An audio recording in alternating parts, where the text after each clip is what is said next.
kami dari kelompok H akan mempresentasikan mengenai materi week 2 dengan bab 6 dengan judul pengungkapan dan transparansi, pengendalian internal dan manajemen risiko.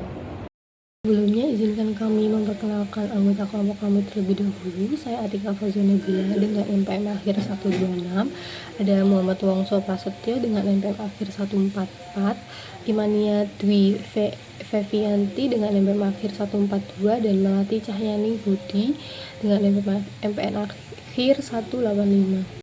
Prinsip corporate governance yang kelima dari OECD yaitu pengungkapan dan transparansi yang menyatakan bahwa perusahaan harus mengungkapkan semua informasi material mengenai perusahaan secara akurat dan tepat waktu. Terdapat dua jenis pengungkapan, yaitu yang pertama pengungkapan wajib. Jadi peraturan OJK mengharuskan perusahaan publik untuk menyampaikan laporan keuangan tengah tahunan dan tahunannya serta menyampaikan laporan tahunan dengan pengungkapan yang ekstensif. Pengungkapan yang kedua yaitu pengungkapan sukarela. Perusahaan dapat melakukan pengungkapan sukarela dengan melebihi pengungkapan wajib yang diharuskan regulator. Materi selanjutnya yaitu informasi yang perlu diungkapkan. Setiap perusahaan harus mempunyai kebijakan pengungkapan. Tujuan dari kebijakan pengungkapan sebagai kerangka untuk melakukan pengungkapan informasi perusahaan terkait dengan aktivitas perusahaan kepada pemangku kepentingan.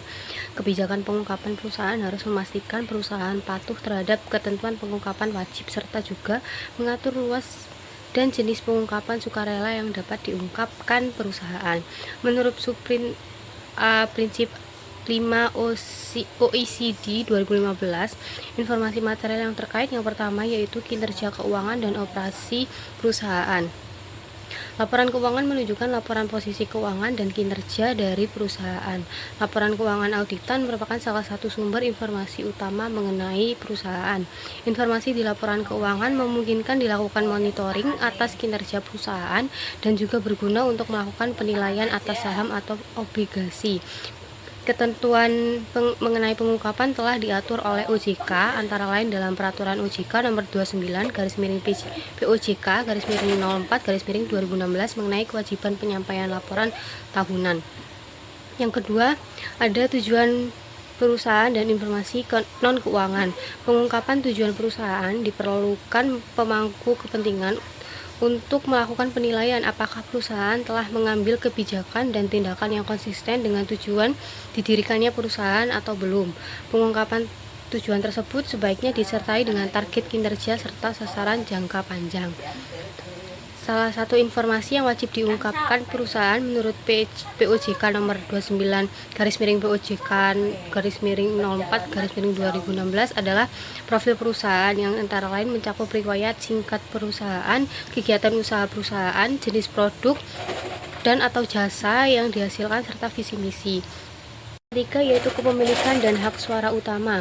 Salah satu hak dasar pemegang saham adalah mendapatkan informasi mengenai struktur kepemilikan perusahaan serta hak mereka dibandingkan dengan hak pemegang saham lain. Hak tersebut juga mencakup hak untuk mendapatkan informasi mengenai struktur kelompok usaha dan hubungan di dalam kelompok usaha.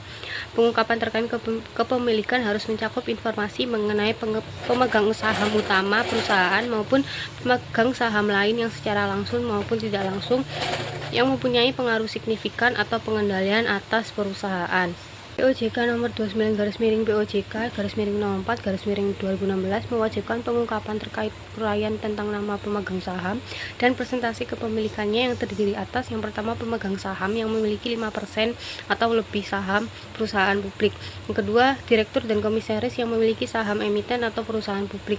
Yang ketiga, kelompok pemegang saham masyarakat yaitu kelompok pemegang saham yang masing-masing memiliki kurang dari 5% dari saham emiten atau perusahaan publik. POJK juga mewajibkan mengungkapkan informasi mengenai pemegang saham utama dan pengendali baik langsung maupun tidak langsung sampai kepada pemilik individu yang disajikan dalam bentuk skema atau diagram dan juga uraian tentang nama pemegang saham, nama anak perusahaan dan perusahaan asosiasi, presentasi kepemilikan saham, bidang usaha dan status operasi perusahaan tersebut. Informasi yang selanjutnya yaitu kebijakan remunerasi untuk anggota Dewan Komisaris dan Direksi. Pemegang saham memerlukan informasi mengenai kebijakan dan besaran remunerasi anggota Dewan Komisaris dan Direksi yang terutama diperlukan untuk menilai kaitan antara remunerasi dengan kinerja perusahaan. Informasi kebijakan remunerasi diperlukan untuk menilai biaya dan manfaat dari program remunerasi serta kontribusinya dalam menciptakan insentif bagi direktur atau komisaris untuk mencapai kinerja jangka panjang perusahaan. Informasi yang kelima yaitu informasi terkait independensi anggota dewan termasuk kualifikasinya, proses seleksi jabatan direktur dan komisaris perusahaan yang lain. Nah, informasi mengenai masing-masing anggota dewan diperlukan investor untuk mengevaluasi pengalaman dan kualifikasi serta apakah ada potensi konflik kepentingan yang dapat mempengaruhi pelaksanaan tugas mereka.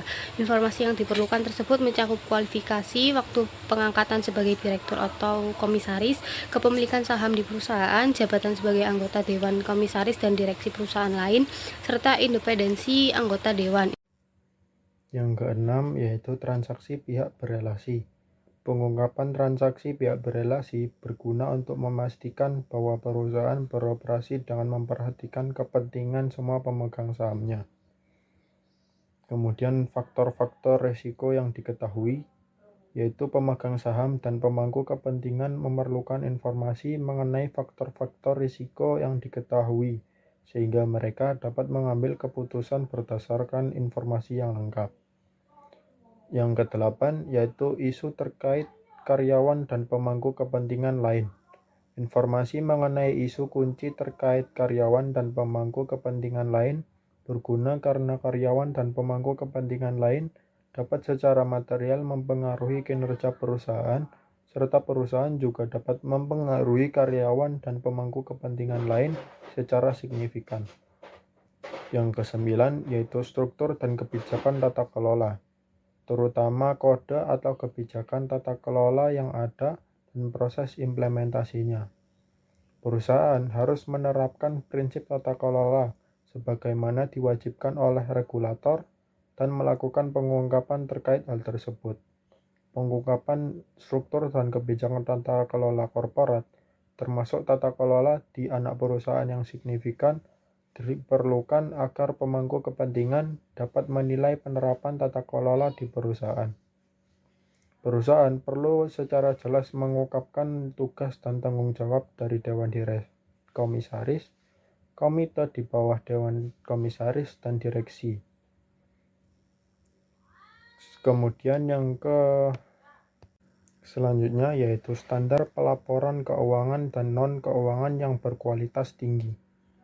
Standar pelaporan keuangan yaitu standar akuntansi di Indonesia menggunakan SAK atau Standar Akuntansi Keuangan.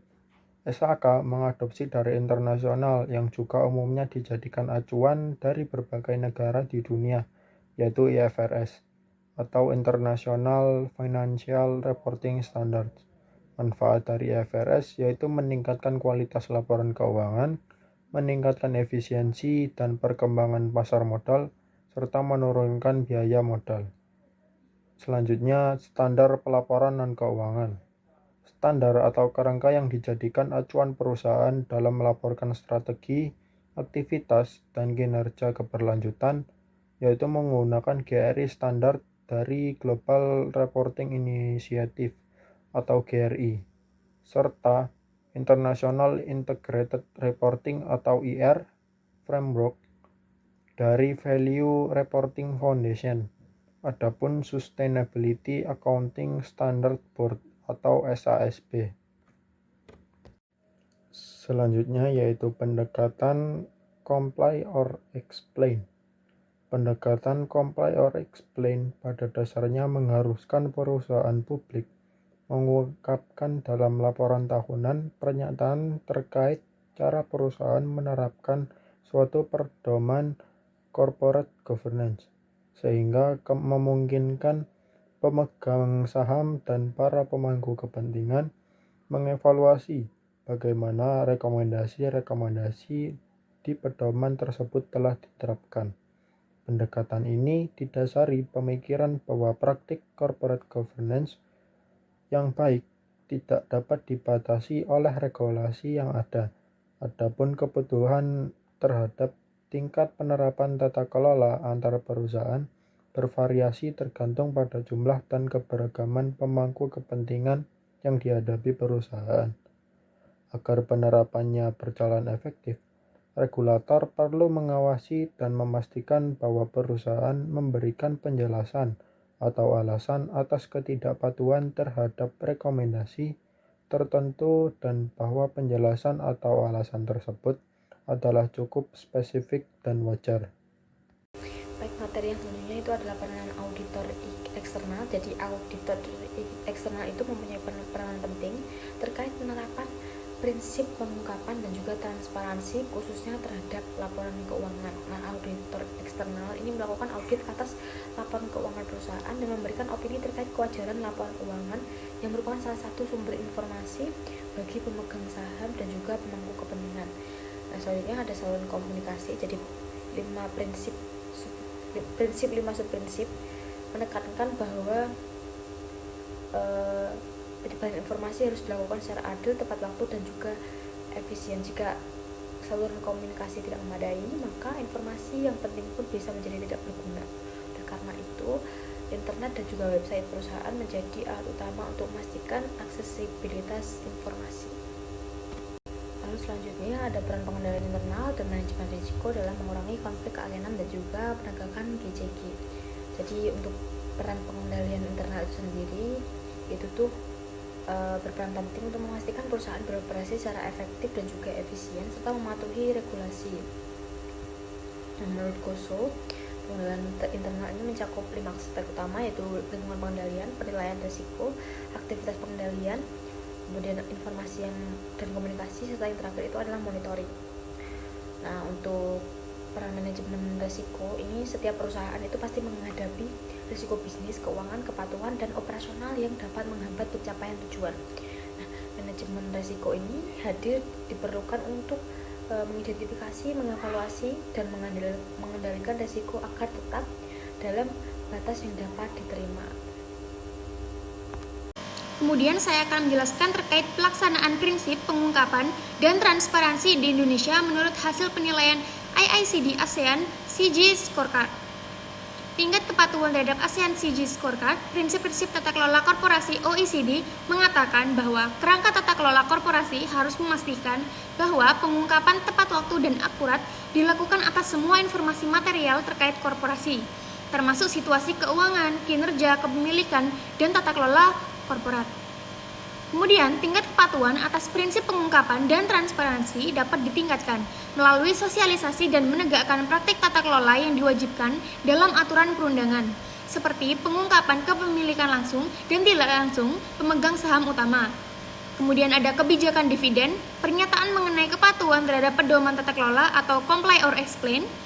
Adapun perdagangan saham oleh orang dalam, audit dan non-audit fee di laporan tahunan, serta memuat panggilan dan risalah RUPS. Materi pertemuan dengan media dan analis, serta anggaran dasar dalam bahasa Inggris di website perusahaan. Demikianlah pemaparan materi dari kami selaku kelompok H terkait materi chapter 6, yakni pengungkapan dan transparansi pengendalian internal dan manajemen risiko pada kesempatan ini. Terima kasih atas perhatian dan waktu yang telah diberikan. Semoga apa yang kami sampaikan dapat bermanfaat. Wassalamualaikum warahmatullahi wabarakatuh.